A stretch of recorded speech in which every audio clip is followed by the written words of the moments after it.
I was scrolling through Instagram when I saw it. My sister posing in front of the London Bridge, champagne in one hand, our mother tagging it family trip of a lifetime. I stared at the photo, my thumb frozen mid scroll because it was my grandma's birthday, and no one had mentioned her. No post, no text, no seat on that luxury flight. I called her, no answer. I called again, still nothing. So I drove 6 hours through the night, heart pounding louder with every mile. When I arrived, her house was silent. She sat by the window, a tiny figure wrapped in a faded cardigan, a cake beside her untouched. She turned to me slowly and whispered, "Is today special?" And in that moment, something in me broke. Because what I uncovered next was worse than silence. It was betrayal. I didn't grow up in a cruel home, just one where people forgot things that didn't shine. In my family, appearance was everything. Mom always said, "We're Daniels, we look good, we move up, we never look back." Yes, that mantra was stitched into our dinner napkins, our holiday cards, even the captions beneath our filtered smiles online. And in those curated frames, my grandma rarely appeared. She wasn't glamorous. She wore orthopedic shoes and mismatched sweaters. She smelled of lavender and Vicks, but to me, she was the only real thing in our lives. Growing up while my parents juggled clients and curated content, I spent afternoons in her garden, chasing butterflies and learning how to listen. Not just with ears, but with presence. Grandma never interrupted, never judged. She made silence feel full. She'd say, "Elise, people forget words, but they remember how you make them feel. Make people feel seen." She made me feel seen, and so I remembered. I remembered her hands shaping cookie dough with soft determination, her cracked voice humming 60s love songs while pruning rose bushes. I remembered the time I fell off my bike and scraped my knee. How she didn't panic or scold, just brought out a cold cloth and whispered, "Even petals bleed sometimes." Meanwhile, my mom ran a beauty brand and my dad invested in resorts. They were always busy. "Not now" was their most used phrase. And Brianna, my older sister, she mastered the art of being adored. Cheer captain skincare influencer featured in digital campaigns with pastel fonts and fake freckles. She never had to ask for attention. It came to her like bees to sugar. I was always too much or too quiet or too emotional. I talked about things that didn't photograph well. Loneliness, grief, memories that didn't sparkle. So I learned to tuck those parts of me away. But Grandma never asked me to. She remembered my birthday every year, even when no one else did. She mailed handwritten cards, always adding something personal like, "Keep writing. You have your grandfather's hands."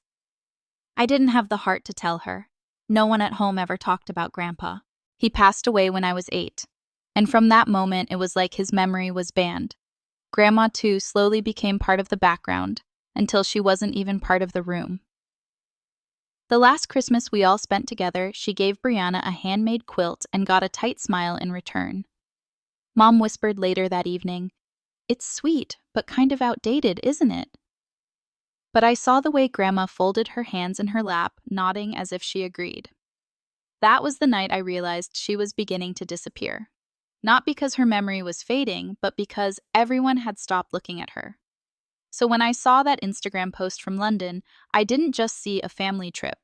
I saw the final unraveling of a thread that had been weakening for years. And I knew if I didn't hold on to it now, there'd be nothing left. Not of her, not of us. I didn't plan to open Instagram that morning. I was just grabbing my phone to check my email, but muscle memory betrayed me. One swipe, one tap, and there it was. London. The London Bridge bathed in golden morning light. My sister Brianna posing in a silk dress, hand on hip, captioned, "Birthday week in London with the fam, Daniels legacy grateful." Below it, a carousel of polished images. Mom in designer heels at a rooftop brunch. Dad sipping wine at a 5-star hotel. Brianna holding 2 croissants like they were crowns. The likes climbed into the thousands. The comments were full of envy and admiration. "Your family is perfect. So inspiring. Dream life. Adopt me plus." I scrolled back to the top, blinking. Birthday week, but not Brianna's birthday. It was Grandma's today. I checked the date again just to be sure. February 19th, the date I'd circled in my calendar set reminders for plan to call later in the afternoon after class. She turned 79 today and they were in London. No mention, no post, not even a story of her blowing out candles from afar. Just London Bridge angles and Brianna's new Skin line and soft focus filters. My hands trembled. I texted, "Mom, did you do something for Grandma today?" Seen, no reply. I called straight to voicemail. I called again. This time Dad picked up.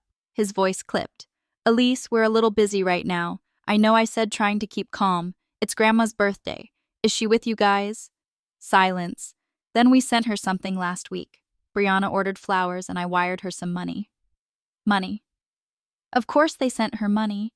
I felt like screaming, but all I said was, "She's alone, isn't she?" Dad sighed. "Elise, your grandma values her independence. She probably doesn't even remember." That's when something shifted. A quiet fury, hot and sharp. Because even if her memory was slipping, that didn't make her disposable. That didn't give them the right to abandon her on her birthday while sipping champagne in another country. I ended the call. Then I packed a weekend bag, filled my tank, and started the 6-hour drive to her house. I didn't tell anyone. I didn't post a story. I didn't ask for applause. I just drove. The highway stretched out like a question I wasn't ready to answer. Was she okay? Did she think they forgot? Had she waited all morning? As dusk fell and her neighborhood came into view, a strange sense of dread tightened in my chest. Her front porch light was on, the curtains pulled halfway, and there through the window I saw her. A single slice of cake sat untouched on the table. She was sitting beside it, facing the window, not eating, not watching TV, just staring. And as I walked toward the house, one thought kept echoing in my head. How do you forgive people who forget the one who raised them? The porch creaked beneath my feet as I stepped up. The evening light spilled soft shadows across the wooden panels, and for a second I just stood there, hand hovering over the doorknob, heart pounding like I was about to break bad news to someone who didn't even know she needed it. The door was unlocked. I pushed it open gently. "Grandma?" I called out, careful not to startle her. She didn't respond. She was still sitting by the window, her hands folded neatly in her lap. The cake, small, store-bought, barely frosted, sat on a chipped plate beside her. A single candle pushed in the middle, but never lit. "Grandma," I said again, stepping closer, forcing a smile. "It's me, Elise." This time she turned. Her eyes, still the same soft hazel I'd known my whole life, flickered with recognition. "Elise," she whispered. "Oh, you came." I knelt beside her and gently took her hand. It was cold, her fingers thinner than I remembered. "I came for your birthday," I said, trying to inject some cheer into my voice. "We were supposed to have cake, remember?" She looked at the cake, then back at me. "Is today special?" she asked softly. I felt my throat close. "It's your birthday, Grandma," I said, forcing a smile that nearly cracked. "You're 79 today." She blinked slowly. "Oh," she said after a long pause. "Is that so?" Then she smiled. A weak, quiet smile that made my heart break more than if she'd cried. "I must have made that cake for someone then," she said almost to herself. My chest tightened. "You made it for yourself," I whispered, "because no one else did." She nodded faintly, still not fully connecting the pieces. I helped her to the kitchen table, set 2 plates, lit the candle, even though she didn't remember why. We sat in silence, cutting into the cake. The frosting was lopsided. The inside was a little dry, but it was perfect because she had made it alone. She looked up once midway through chewing and asked, "Did Brianna call?" I shook my head. "Oh," she said. No surprise, no anger, just that same faint nod, the kind you give when you've learned to expect very little. I wanted to scream, to shake the phone at my sister's face, to post a picture of this moment. A frail woman in a worn-out sweater sitting in a quiet kitchen with one flickering candle and no audience. But I didn't. I just held Grandma's hand. Later that night, as I tucked her into bed, she looked up and asked, "Are you staying long?" "As long as you want," I told her. She nodded again and closed her eyes. And as I sat beside her in the dark, one thing became clear. This wasn't just about a forgotten birthday. It was about something deeper. A quiet eraser of a woman who once held the family together. A woman now treated like clutter in the attic of their lives. And I was the only one who noticed.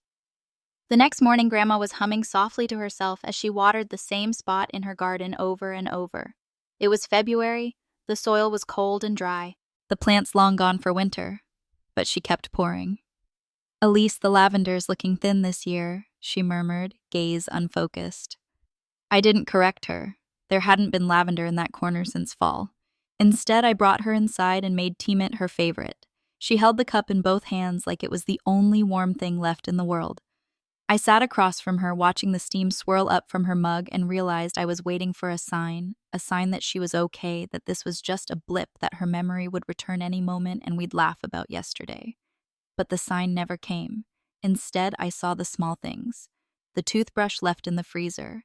The oven dial turned to bake with nothing inside. A pile of unopened mail under the fruit bowl, envelopes yellowing at the edges. And then I saw it. Tucked between two grocery store flyers was a crisp white envelope, thick, sealed with a law firm's logo on the top. Lansbury Griggs Powell Estate Planning and Property Transfer Division. My breath caught. I opened it carefully.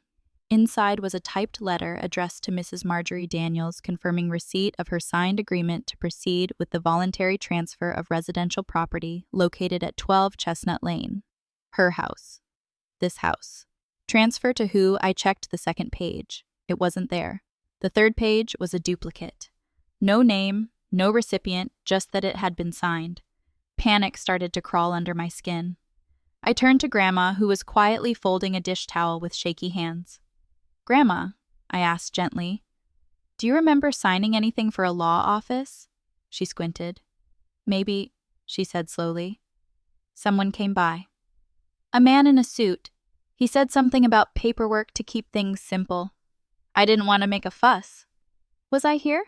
I asked. She shook her head. "No, it was a Tuesday, I think." I stared at her. She didn't even know what day it was today. I stood, walked into the study, and opened the drawer she always kept her bills in. Everything was scattered: bank statements, checkbooks, birthday cards from years ago. And there it was, a manila folder inside a copy of a deed transfer with a signature. Her signature, shaky, slanted the same loops I'd seen on my birthday cards, but trembling now like it wasn't sure of itself. My name wasn't anywhere on it. But Brianna's was Transfer Brianna Daniels. My vision blurred for a second. I blinked hard. My sister. My sister was trying to take Grandma's house. It was no longer about a forgotten birthday. This was something else. Something deliberate, quiet, and cruel. And if I didn't act soon, it wouldn't just be Grandma's name they erased. It would be her entire life. I stared at Brianna's name on the transfer form until the letters stopped meaning anything. Brianna Daniels Transfer. There was no mistake. This wasn't a clerical error or a misunderstanding. It was intentional. I turned the page. The notary signature was dated exactly 12 days ago, a Tuesday, just like Grandma had said. The ink barely dried. Attached was a short letter from the same law firm confirming that, as per verbal instructions from both parties, the transfer was now in motion. I wanted to scream. I wanted to throw something. Instead, I walked back into the kitchen, holding the papers like they were contaminated. "Grandma," I asked, keeping my voice calm, "did Brianna tell you anything about taking over the house?" She looked up from her tea, confused. "Taking over?" she echoed. "No. She said something about helping with bills, but she's such a busy girl now. Always flying somewhere. Busy girl, influencer, brand builder. Always chasing the next thing to wear, to show, to turn into a campaign. And now Grandma's home." I picked up my phone and dialed Brianna. Voicemail. I left a message. "Brianna, I need to talk to you. It's about Grandma's house. Call me." 10 minutes later, she texted back. "Hey babe, in a shoot. RN, what's going on?" I replied instantly. "You filed for a deed transfer in your name. You got Grandma to sign. Don't act like you don't know." Scene. No response. Then I didn't force her. She agreed. She said she didn't want the hassle of owning a loan anymore. "I'm taking care of things." I almost laughed out loud. Taking care? Brianna hadn't visited Grandma in over 5 months. She once sent a cleaning crew as a surprise gift and then posted the whole thing to TikTok like a charity drive. I typed, "She has memory issues, Brianna. She doesn't understand what she signed. You exploited that." The 3 dots appeared, then vanished. No reply. I wanted to call my parents, but I already knew what they'd say. "Brianna's helping. It's still in the family. You're overreacting." But I wasn't. I could feel it in my bones. That same heat I'd felt when I saw the London photos. This wasn't just betrayal. It was theft disguised as convenience. I sat at the table, the copy of the deed spread out before me. Grandma shuffled into the room, her slippers soft on the tile. "Elise," she said gently, "did I do something wrong?" I looked up. "No," I said. "You didn't. Someone else did." She nodded slowly, not understanding, and touched my hair like she used to when I was little. That broke me. Right then, I made a silent vow. This house would not be taken. Not while she was still breathing. Not while I had anything to say about it. That night, I couldn't sleep.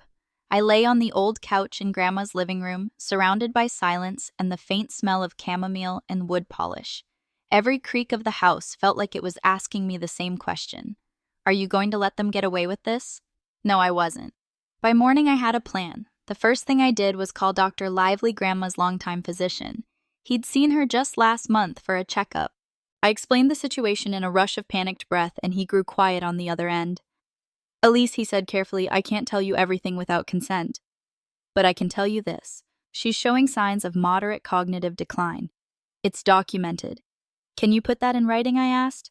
"I'll get you a copy of her chart summary," he said. "And Elise, good on you for stepping in." Next, I visited Mrs. Avery, the neighbor across the street. She and Grandma had shared garden clippings and gossip for 2 decades. When I asked if she remembered anyone visiting recently, she frowned. "2 young people," she said. "One was your sister, I think, dressed like she walked out of a magazine. The other, some man in a suit. They were only there 20 minutes. Your grandma seemed confused. That was all I needed." That afternoon, I drafted a legal notice using a template I found through the university's online clinic. I filled in every blank. Coercion, mental incapacity, undue influence, intent to avoid deed transfer. Then I attached the supporting documents.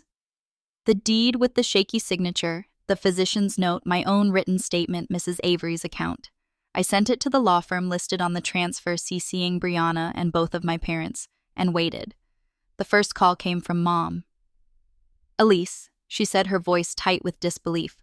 "What are you doing? I'm protecting Grandma." She signed the papers. "Brianna's helping. She has dementia, Mom. She didn't know what she was signing." Silence. "Then this isn't just about Grandma, is it? You've always been jealous of Brianna." That stopped me cold. Jealous.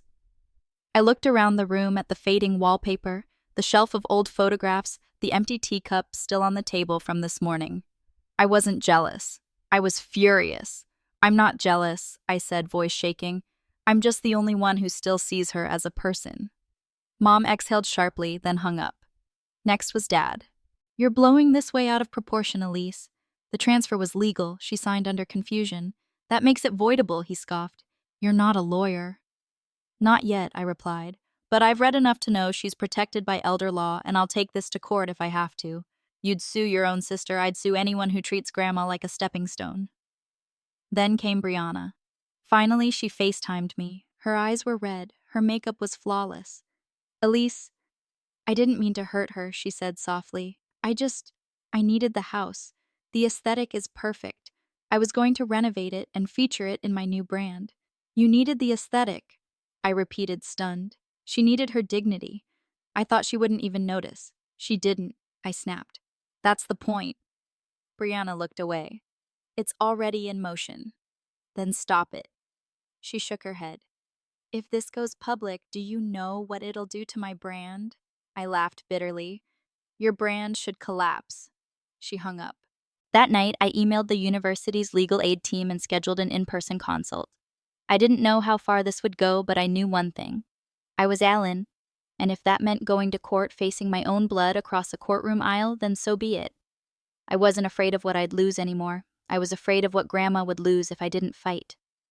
The hearing was scheduled for a Thursday morning. I ironed my one decent blazer the night before and packed a slim folder with everything I had. Dr. Lively's written statement, the deed copy, Mrs. Avery's affidavit, a letter of intent. I wasn't a lawyer, but I was my grandmother's last line of defense. We arrived early. Grandma wore a soft cream cardigan and a strand of fake pearls she used to save for church. Her hair was brushed, her hands trembling slightly as she gripped mine.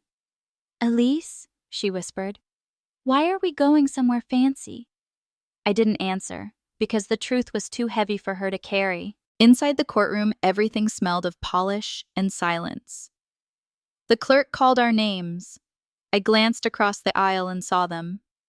Mom, Dad, and Brianna. Brianna wouldn't meet my eyes. They brought a lawyer, a man in a blue-gray suit with expensive glasses and a voice like velvet dipped in oil. He spoke first. Your Honor, the transfer of property from Mrs. Marjorie Daniels to Ms. Brianna Daniels was legal, voluntary, and notarized. My clients acted in the best interest of the family, particularly given Ms. Daniels's age and need for financial security. I stood heart racing. Your Honor, I began. My grandmother was not mentally competent to make such a decision. She suffers from cognitive decline. I have medical documentation and testimony from a neighbor who witnessed confusion on the day of signing. The judge, a woman in her early 60s with silver hair and a direct gaze, nodded slowly. Ms. Daniels Elonato, you have evidence. I handed the file over. She flipped through it page by page, then turned to Grandma. Mrs. Daniels, the judge asked gently, do you remember signing a deed to transfer your home to your granddaughter, Brianna? Grandma blinked. She looked around then at me. I don't remember, she said softly. Brianna gave me papers, but I thought they were bank stuff. I didn't know it was the house. Did anyone explain it to you? She shook her head. Did you feel pressured? A pause. Then they said it was easier for everyone. I didn't want to be a burden. My chest twisted. Brianna sank slightly in her seat. The judge turned to the opposing counsel. You claimed this was done with full understanding. Yes, Your Honor, the lawyer said. There was no medical evidence submitted to us before the signing. Because you never asked, I said, and because no one cared to check. The judge raised her hand, then lowered her gaze to the file again. After what felt like forever, she spoke. This court finds sufficient grounds to question the validity of the property transfer. Given the medical evidence of cognitive decline, the testimony provided, and the lack of informed consent, I declare the deed transfer null and void. She looked at me, and until further review, I am granting Elise Daniels temporary guardianship of Mrs. Marjorie Daniels. I heard my breath catch. Grandma squeezed my hand, not fully understanding, but smiling at my expression. Across the room, Brianna looked stunned. Mom buried her face in her hands. Dad stared straight ahead, jaw clenched, but none of them said a word because the truth had spoken for itself, and this time it had been loud enough. We returned home just before sunset.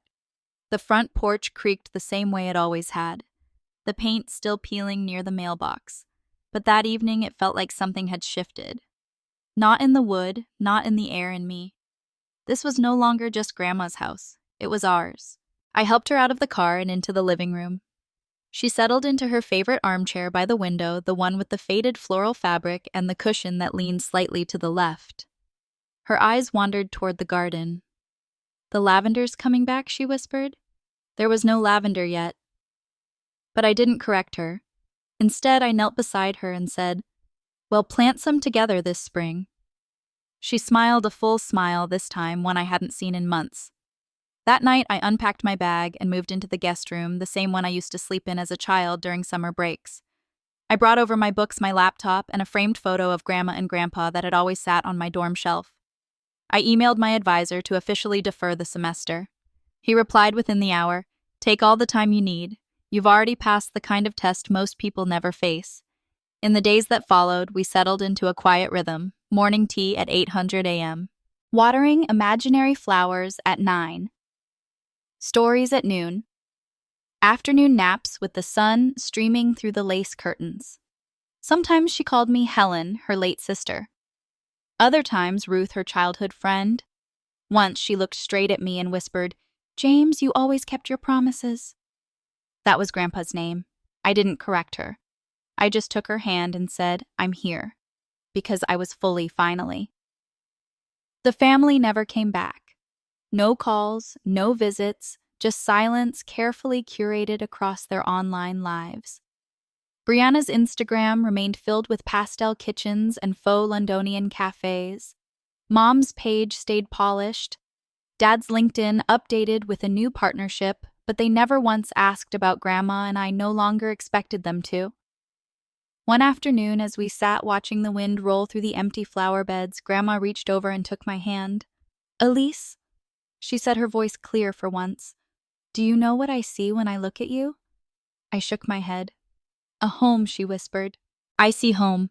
Tears blurred my vision because in that moment I realized I didn't need their approval, didn't need their version of success or perfection. I had her and she had me. And together we had this quiet garden, this creaky porch, and this imperfect, beautiful life. Sometimes the only person who still remembers you is the one you must never forget. And I never will.